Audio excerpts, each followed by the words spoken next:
Parliament సభ్యులు పెద్దలు వినోద్ కుమార్ గారు, అదేవిధంగా గౌరవనీయులైన రాజ్యసభ సభ్యులు దామోదరరావు గారు, రవిచంద్ర గారు, పార్థసారథి రెడ్డి గారు, డాక్టర్ శ్రవణ్ గారు, అదే మాదిరిగా మా విద్యార్థి విభాగం అధ్యక్షుడు శ్రీనివాస్ యాదవ్ గారు, సోదరుడు డాక్టర్ ఆంజనేయ గౌడ్ గారు, సోదరుడు వాసుదేవ్ రెడ్డి గారు, అందరం కూడా కలిసి మన కోరుట్ల శాసనసభ్యులు సోదరులు డాక్టర్ సంజయ్ గారు, బాల్కా సుమన్ గారు, మాజీ ఎంపీ గారు, అందరం కూడా కలిసి పెద్దలు కేసీఆర్ గారు, అది ముఖ్యంగా యూజీసీ యూనివర్సిటీ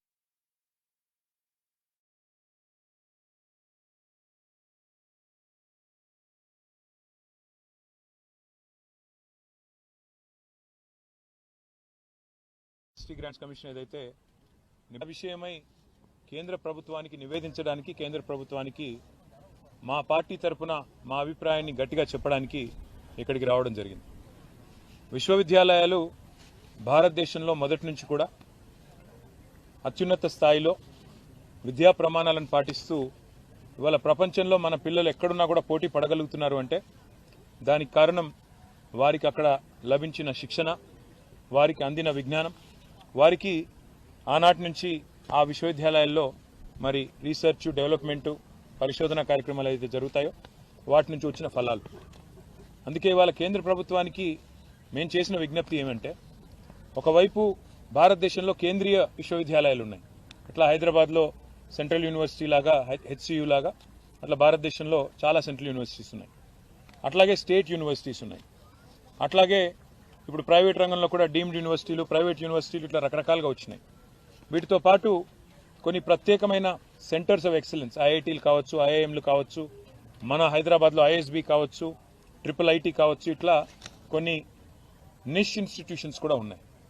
మేము భారత ప్రభుత్వానికి ఇవాళ ధర్మేంద్ర ప్రధాన్ గారిని కలిసాం, అందరం కూడా కలిసి, కేంద్ర హెచ్ఆర్డీ మినిస్టర్ గారు, వారికి ఏం విజ్ఞప్తి చేశామంటే, ఈ యూజీసీ మార్చే ప్రయత్నం ఏదైతే చేస్తున్నదో నిబంధనలు, అందులో మొట్టమొదటిది మాకు అభ్యంతరకరమైనది ఏమి అంటే, భవిష్యత్తులో రాష్ట్రాల యొక్క హక్కులను హరిస్తూ ప్రజాస్వామిక, అదేవిధంగా సమాఖ్య స్ఫూర్తికి విరుద్ధంగా అన్ని విశ్వవిద్యాలయాల్లో కూడా, రాష్ట్ర విశ్వవిద్యాలయాల్లో కూడా, స్టేట్ యూనివర్సిటీస్లో కూడా సెర్చ్ కమిటీలకు, వైస్ ఛాన్సలర్ నియామకానికి సంబంధించి సెర్చ్ కమిటీలకు రాష్ట్ర గవర్నర్ గారికే బాధ్యత పెడుతూ ఒక నిర్ణయం తీసుకుంటున్నారు. ఇది ఎంతమాత్రం కరెక్ట్ కాదు, ఎందుకంటే ఇది సమాఖ్య స్ఫూర్తికి వ్యతిరేకం, ఫెడరల్ స్పిరిట్కి వ్యతిరేకం, అటానమీకి, ఇన్స్టిట్యూషనల్ అటానమీకి కూడా ఇది వ్యతిరేకం అని చెప్పి వారికి చాలా వివరంగా, దాదాపు అర్ధగంట సేపు వారితో మీటింగ్ జరిగింది. చాలా వివరంగా మేము వినోద్ కుమార్ గారు, సబితా గారి నేతృత్వంలో మా పార్టీ ఆఫీస్లో చాలామంది అకాడమిషియన్స్తో, చాలామంది విద్యార్థి సంఘాల నాయకులతో ఏదైతే సమావేశం జరిగిందో ఆ విషయాలన్నీ కూడా సావధానంగా వారికి వివరించి చెప్పాం.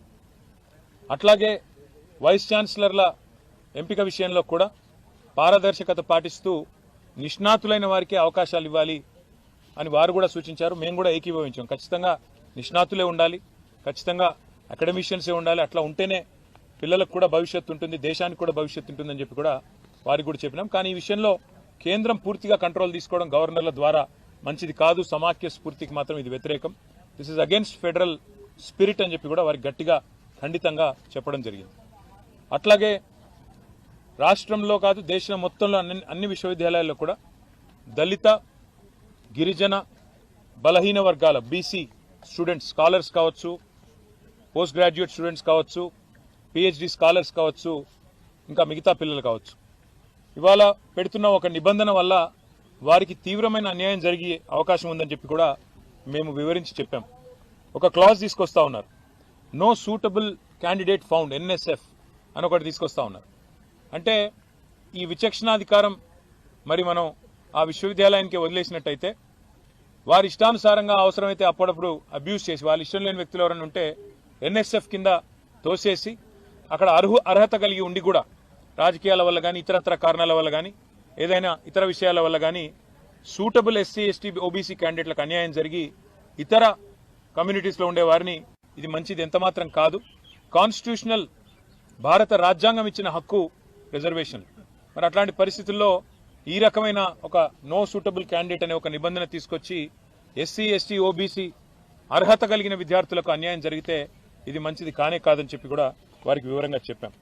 దాంతోపాటు మీ రిక్రూట్మెంట్లో ప్రమోషన్లో మీరు ఎక్కువగా మెట్రిక్స్ మీద ఫోకస్ చేస్తున్నారు కాకుండా రీసెర్చ్ ఎక్సలెన్స్ అదేవిధంగా అకాడమిక్గా కూడా కొంతమంది అకాడమిషియన్స్ చాలా మంది రీసెర్చ్ ఓరియంటెడ్గా ఉంటారు. వారు మీరు అనుకున్న మెట్రిక్స్కి సూటబుల్ కాకపోవచ్చు, కానీ వారిని తప్పకుండా పరిగణలోకి తీసుకోవాలి. మీరు అన్ని రకాలుగా ఆల్రౌండ్గా ఆలోచించాలని చెప్పినాం. దాంతోపాటు మరి లాంగ్ టర్మ్ స్టెబిలిటీ కూడా ఉండాలి ఒకసారి ఫ్యాకల్టీని హైర్ చేసిన తర్వాత అనే విషయాన్ని కూడా గట్టిగా నొక్కి చెప్పాము. ఇంకా మొత్తం వివరంగా వారికి దాదాపుగా ఒక 6 పేజీల విజ్ఞాపన పత్రాన్ని కూడా వివరంగా వారికి ఇవ్వడం జరిగింది. ఇచ్చిన తర్వాత వారు కూడా చాలాసేపు చర్చించారు. మీరు యూజీసీకి చెప్పారా మీ అభిప్రాయం అన్నారు. యూజీసీ కూడా చెప్పినాము, ఆన్లైన్ అప్లోడ్ కూడా చేశామని చెప్పాము. కానీ గౌరవ మంత్రి గారికి మీరు దయచేసి ఈ విషయంలో సావధానంగా ఆలోచించి రాష్ట్రాల హక్కులు హరించకుండా, రాష్ట్రాల అటానమీ హరించకుండా, సమాఖ్య స్ఫూర్తికి విరుద్ధంగా నిర్ణయాలు తీసుకోవద్దని చెప్పి వారికి విజ్ఞప్తి చేశాం. ఆ తర్వాత పెద్దలు నితిన్ గడ్కరీ గారిని కూడా కోరుట్ల ఎమ్మెల్యే గారు, ముఖ్యంగా కోరుట్ల ఎమ్మెల్యే గారి విజ్ఞప్తి ఇది. ఇవాళ ఒక జాతీయ రహదారి జనగామ నుంచి బయలుదేరి ఇవాళ కోరుట్ల దాకా పోయే అవకాశం ఉన్నప్పటికీ సిరిసిల్ల కాడనే టర్మినేట్ అవుతా ఉంది. NH 365B. గతంలో వినోద్ కుమార్ గారు పార్లమెంట్ సభ్యులుగా ఉన్నప్పుడు ఇన్ ప్రిన్సిపల్ అప్పటి ప్రభుత్వం ఇదే గడ్కరీ గారు అంగీకరించారు. మరి ఇప్పుడు సిరిసిల్ల నుంచి కోరుట్ల దాకా పొడిగించినట్టయితే మార్గమధ్యంలో వేములవాడ ఉంది, జగిత్యాలలో కొండగట్ట ఆలయం ఉంది, పక్కనే ధరంపూర్లో లక్ష్మీనరసింహస్వామి ఆలయం ఉంది. ఇటు టెంపుల్ టూరిజం ని కూడా ప్రమోట్ చేసినట్టు అవుతుంది. అదే మాదిరిగా కనెక్టివిటీ కూడా పెరుగుతుంది. కాబట్టి NH 365Bని మధ్యమానేరు జలాశయం మీదుగా రాజరాజేశ్వర సాగర్ ఏదైతే ఉందో దాని మీదుగా ధవళేశ్వరంలో ఎట్లయితే రోడ్ కమ్ రైల్ బ్రిడ్జ్ కట్టినారో అట్లాగే మిడ్ మానేరు మీదుగా కూడా ఒక రైల్ కమ్ రోడ్ బ్రిడ్జ్ కట్టి వేములవాడ మీదుగా కోరుట్ల దాకా తీసుకుపోయి అక్కడ NH 63 వస్తుంది, దానికి కలపండి అని చెప్పి కూడా గడ్కరీ గారిని కోరాము. పరిశీలిస్తానని వారు కూడా చెప్పారు. ఈ 2 కార్యక్రమాల తర్వాత మాకు ఈ 10 మంది శాసనసభ్యులు ఎవరైతే బీఆర్ఎస్ పార్టీ నుంచి పార్టీ మారి కాంగ్రెస్లో చేరినారో వారి అనర్హత విషయంలో కూడా సుప్రీంకోర్టు మొన్న నోటీసులు ఇచ్చిన విషయం మీకు తెలుసు. మళ్ళీ ఇప్పుడు విచారణకు కూడా డేట్ ఇచ్చిన విషయం కూడా మీకు తెలుసు. ఆ విషయంలో కూడా ఇప్పుడు మా పార్టీ యొక్క నాయకుల బృందం, మా న్యాయవాదులను కూడా కలుస్తున్నాము. కలిసి దీన్ని ఇంకా స్పీడప్ చేయడానికి ఏం మార్గాలు ఉన్నాయి, ఏ రకంగా ఈ పార్టీ మారిన వారి మీద వేటు పడాలి, ఉప ఎన్నికలు రావాలని ప్రజలు కోరుకుంటున్నారు, ఆ విషయంలో కూడా తప్పకుండా పార్టీ పరంగా కూడా ఫాలో అప్ చేస్తాము. ఈ 3 కార్యక్రమాలు ఇవాళ వీటి కోసమే వచ్చాం. తర్వాత సాయంకాలం తిరిగి హైదరాబాద్కి వెళ్ళిపోతున్నాం. మీడియాలో చూశాను నేను 3 రోజులు ఇక్కడే ఉంటున్నానని, నాకే తెలియదు. సాయంత్రం